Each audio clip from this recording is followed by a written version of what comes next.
plenty to discuss about City and the predicament they find themselves in now. So for the first time since 2006 under Stuart Pearce, and for the first time ever under Pep Guardiola, Man City have lost 4 games in a row in all competitions, most recently losing 2-1 away against Brighton in the Premier League. First of all, Stephen, what did you make of Man City's performance and the result against Brighton? Yeah, it wasn't great. Never thought when we started doing these videos that we'd be talking about City losing four in a row. I don't think anyone thought that would be possible under Guardiola. Yeah. Um, it was a weird game, actually. Very weird game. Because actually, I did think the players sort of reacted to the Sporting Lisbon defeat quite well. You could divide the game into thirds, and you could see the pattern in it quite clearly. Like for the first 30 minutes, City were actually pretty good. I thought to go away at Brighton, a really good team, and play as good as he did. I mean, at one point, it's about 70% possession for City. Really good at Brighton, creating chances, playing well. It was a very typical Manchester City performance under Guardiola. The better side. They were aggressive. They were creating chances. They looked pretty defensively solid. It looked like the players had had a tough week and were sort of reacting to it. Then the next half an hour of the game, City began to tire. You could tell that the energy wasn't there. And the last half an hour, just non-existent. City looked absolutely exhausted on the pitch. Brighton much sharper, much fresher, and the better side. And I think it was always going to be the case where if City did concede an equaliser, and this was my biggest fear, that they would then lose momentum and Brighton would take advantage and get the winner, which proved to be the point. It did feel like City's only chance of winning that game was to get the second, go 2-0 up. But we're struggling to do that at the moment. Like, there's a lack of focus in either box, be it going forward or basically both boxes. I mean, Guardiola talked about this in his first season as a City manager, but about not being clinical in both boxes. He said it, i.e., soft goals conceded and missing chances, and that was basically the story of the game for City. So I don't think it was disastrous. The result was, but I don't think the performance overall was disastrous. And eventually unravelled, I think, once again, just due to the circumstances. Yeah, I mean, against Brighton, it wasn't the perfect first half for City, but they looked in control, and as if it's almost as if Brighton sort of sat off them a bit, gave them a bit too much respect. But it was completely different in the first half, and City were once again, like I said, visibly tired and tailed off as the game went on. They looked increasingly vulnerable in defence, and Yeah, Brighton took advantage of that, and it was ultimately the substitutes fresh from the bench that made the difference. Joao Pedro and Matt O'Reilly coming off there. and Um, Balaba as well. Yeah, yeah. And I mean, from a statistical point, you can look at the expected goals. There was a massive swing between both teams in both halves. For Brighton, they had an XG of only 0.39 in the first half, and that jumped up to 1.86 in the second half. On the flip side, City's was 1.91 in the first half, fell to just 0.25. Huge yeah. swing there, and that's the difference. Brighton's threat in the second half completely changed, took the game to City, and yeah, like I said before, the subs seemed to make the difference.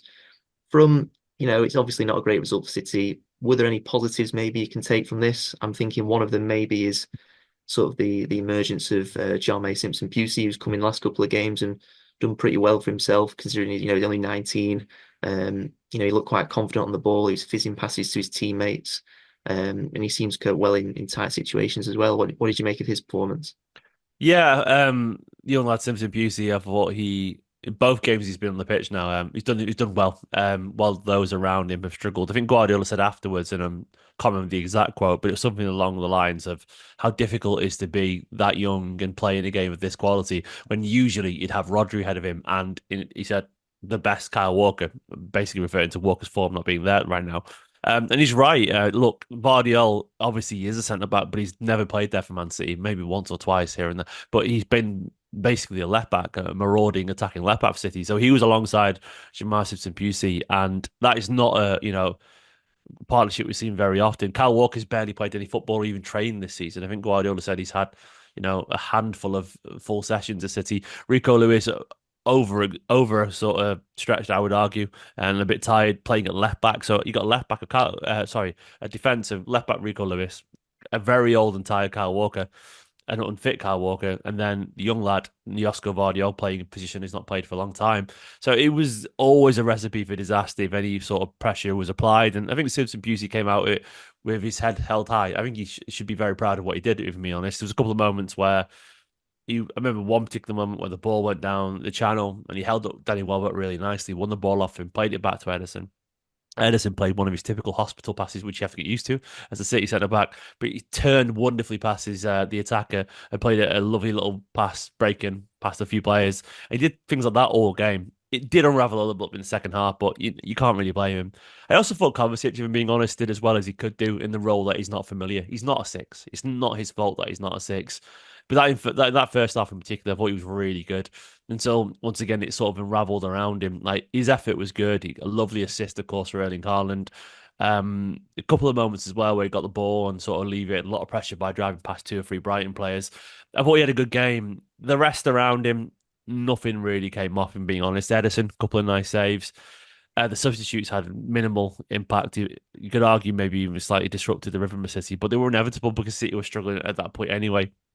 Like you can't ever complain bringing up Bernardo Silva and Kevin De Bruyne. It seems logical on paper, but the game was slipping away from City, and they couldn't really stem, Brighton's momentum. So it wasn't a game for positives, really. Unfortunately, there was a couple, and I do think the first half was a nice reaction. I do actually agree with still stand by that, and I feel like City's problems still are fitness and injuries, and just having too much on at the moment. So yeah, not the most positive, but the odd gem here or there. Yeah, I think maybe another slight positive. It's only a minor one, but it's just the fact that Haaland's back on the score sheet again. He got one in his previous five, Yeah, so he did well to get that goal. It's his 75th in the Premier League, which is in record-breaking time. He got it in just 77 games, which is 16 fewer than Alan Shearer. So not bad, that's eh? another record Haaland can add to the list of many that he's got. So, but Yeah. yeah, City now they find themselves in four defeats in a row. It's concerning. They find themselves in unfamiliar territory, if you like. Guardiola said after the game that he's relishing this challenge now in turning City's fortunes around. Do you think now is Guardiola now facing his biggest test at Man City? Um, yes. I mean, the biggest test always was getting going at City. You'd think, but I don't think. I mean, he's had micro challenges within the success at all times, replacing Fernandinho, David Silva, um, Vincent Kompany, Sergio Aguero. I mean, obviously, the City signed players really well, but I don't think there's many things that would really rival this current injury crisis. And I do believe it's been coming, if we're being honest. The way that City's fixtures have grown and City's squad has got smaller and probably less experienced, while also maybe too experienced at times. It's been a sort of it's been a meal it's a bit overcooked and undercooked at the same time. You can see it coming, and you look around that team right now, and I don't think there's any manager in world football, for what it's worth, that could do much better with no, I'm going to try and name them all now. I'll miss someone out. No Rodri, no Grealish, no Doku. Akanji and Ake are on the bench, but they're not fit. Guardiola said that Akanji could barely even move, so I don't count them either. You got Oscar Bob, Stones and Diaz. Kyle Walker's had a handful of training sessions. It really is. It's a big ask to carry on achieving when you've got that many players just unavailable or unfit as well. And half the players in that team, I think as well, if I'm being totally honest, as a City fan, De Bruyne's fitness does concern me as he gets older. I love Kevin De Bruyne, and I'm hoping it's one of those things where Kevin De Bruyne just knows his body better than anyone else. He does when he gets to that age, and he'll sort of unleash himself for the second half of the season. But Gundogan has come back, and I don't think the plan was for him to play as much as he did either. If I'm being honest, obviously 34 years old now, Kyle Walker 34, 35, something like that. And we've got one of the oldest teams, the oldest squads in the country. And I do feel that is sort of impacting City a little bit as well. So it's a huge, huge ask to get anything special accomplished when you've got that many players out. And all I'm hoping now is that this 2 week break, and we're already seeing international players drop out, which is very much under the directive of Guardiola, rightfully so. Like, I understand why certain players need to be rested. I've always seen Foden and Grealish have dropped out, and Doku's dropped out, and I don't think Diaz and Stones are available either. And so I'm hoping that this 2 weeks now with Guardiola on the training pitch of some of these players, and we come back a different side. I would not be surprised if the squad looks totally different by the time City line up against Spurs in a couple of weeks' time, because I think there'll be certain players available that aren't currently in the squad. And the one thing I would say is that it would be silly to write this City side off. I think Ruben Diaz came out yesterday with a reasonably reasonably kind of sort of chest beating quote about, I want you to doubt us. Something he said, please doubt us, because he said, and I quote, it's our legacy at stake.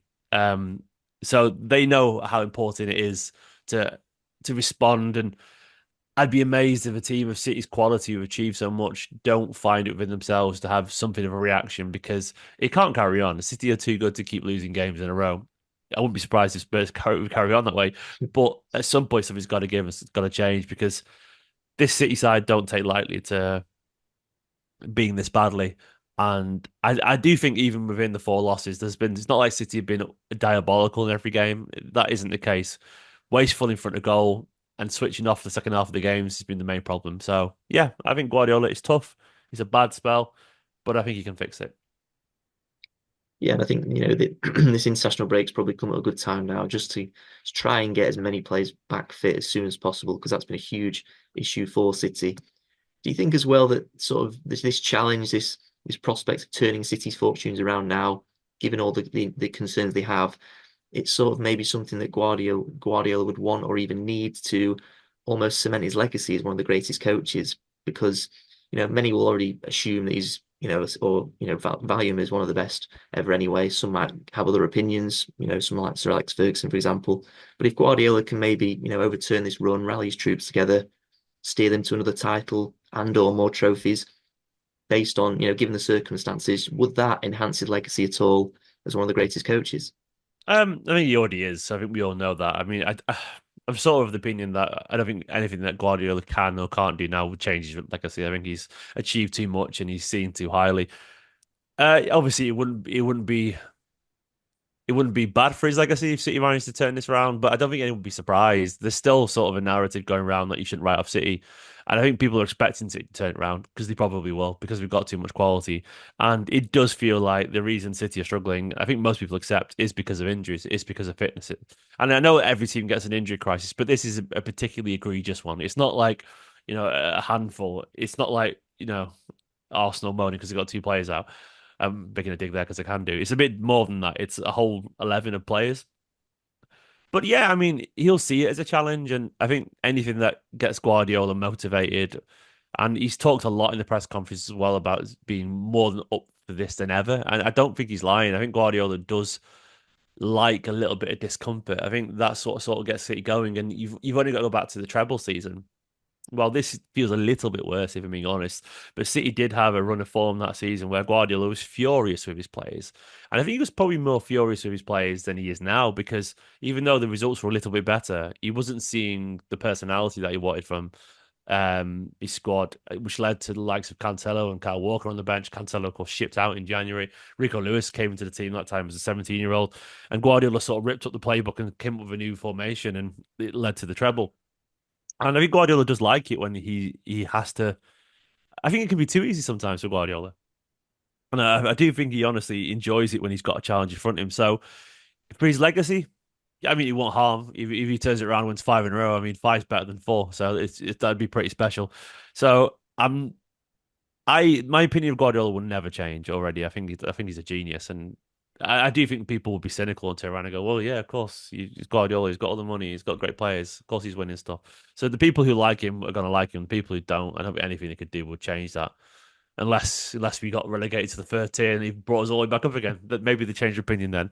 Uh, but it would definitely. It's a challenge. It's a challenge for Guardiola, and I think he knows that right now. And I suspect we'll get a reaction. He's too good. The players are too good not to, and it'd be interesting to see how it affects his future actually as well.